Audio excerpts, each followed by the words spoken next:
قاسم خدا حافظ میدان کارزار میں آئے، پڑھ چکا زادارو، میدان کارزار میں آئے، جنگ کرنی شروع کی، ارزق شامی کے 4 بیٹوں کو مارا، اسے مارا۔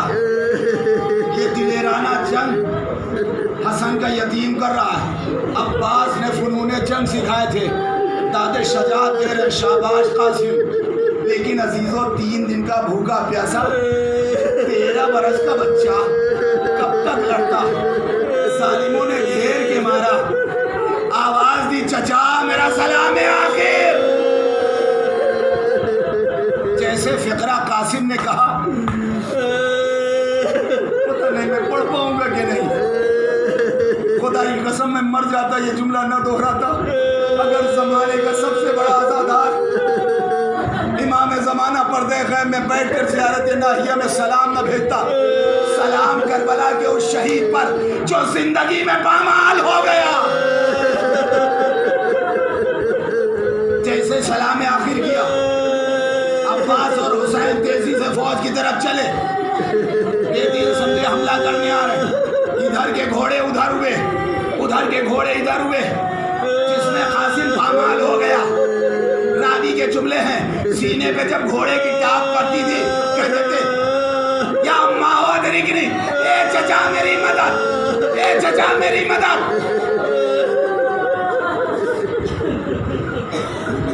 آگے راوی نے لکھا، گھوڑوں کے سموں میں جس میں قاسم کا گوشت الجھ کر پورے ریزارے کربلا پر پھیل گیا۔